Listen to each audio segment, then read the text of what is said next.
There we go. The call from our very own Sugar there. The Seagulls defeating the Bulldogs 24-22, just in front of 50,000 people at a Core Stadium. And Fletch, it looked like the stadium was absolutely humming yesterday, mate. Tolu Kola, his try is the difference with only one boot too.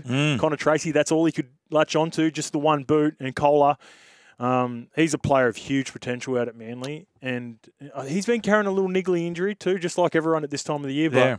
But No, what a game. It was the Bulldogs. I sort of cannot believe the Manly had won at the end. The Bulldogs were so dominant in that first half, and I saw Tommy. Tommy's obviously whatever they gave him in half time certainly helped him, but he was gone. They came out flying. They were emotionally up, but Manly just found a way. That last try there, very gutsy play considering it was like fifth tackle, and Daly. Yeah, it was the calming influence that they needed. I don't know how far either team this weekend coming is going to go into the.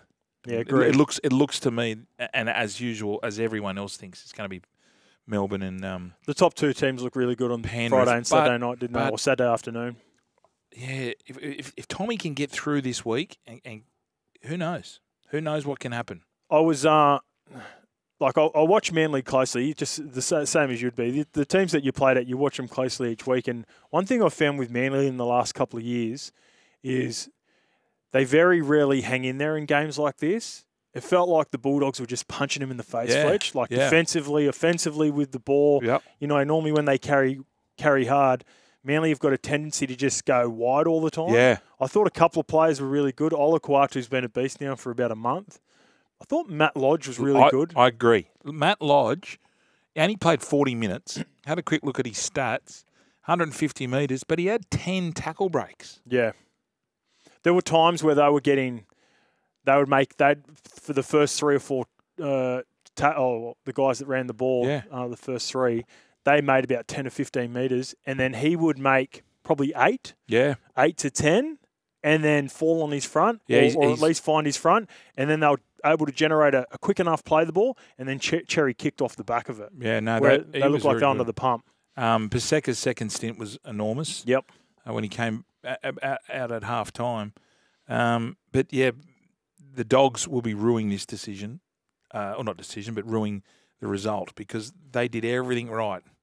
But Daly Cherry Evans, I know I was waxing lyrically about him earlier. He just keeps getting better.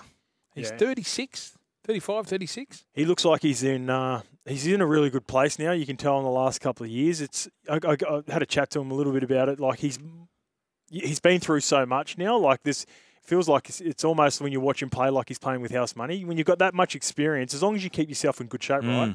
If you do all the right things off the field, and the best example was probably our very own Cameron Smith, who was just always in. It always just seemed like he was healthy. He had a lot of time. He was in really good nick. He looked comfortable. He's never flustered. But the thing with Daly Cherry Evans, I feel, is when he's got Tommy at the back, and Tommy was at 60 or 70%,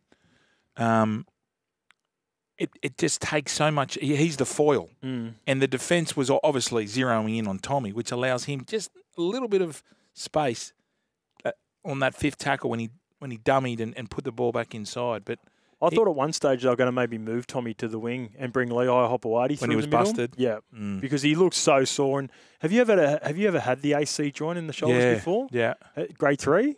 No, but you used to just needle it, and sometimes the doc would get it in the right spot, and you think you got it, and sometimes you miss it. Yeah, I reckon that's what's happened at half time. He was a different player when he came back on. So he missed the first one before the game, and I reckon he's got the right spot in the second half. I reckon they said, right, we're just going to pump it, because you saw when Critter scored that try, he couldn't grab his arm. Yeah. He was grabbing his arm like that, and I thought, he's gone here. Yeah, he made a business decision there, right? He could have saved 4 points, but he would have been off the field. I reckon putting his arm if he goes out and tries to knock that out, he's potentially not only re-aggravating that injury, but when you're trying to hold it in, you can do anything. He could dislocate his shoulder or something like that, or you try to protect another part of your body. I remember I got needled up for my sternum for a couple of weeks in a row. It didn't work. No. It was awful. Because there's no tissue there. Yeah. It's just basically bone. Yeah. So it's a waste of time. Well, you need the needle in there for the nerves and stuff. But Manly, Well done. The Bulldogs, though, you're right. Such a good season. Last two games, I was always worried about this game because I knew there was going to be a bounce back from the Bulldogs. I knew they would have been, really embarrassed with the way they would have played in the final 2 regular season rounds, and they were up for it, mate. Like, realistically, they should have been leading by more at half time. Yeah. On reflection, Leo Hopewadi goes up and gets that ball. Very reasonable pass. It was forward. It was forward.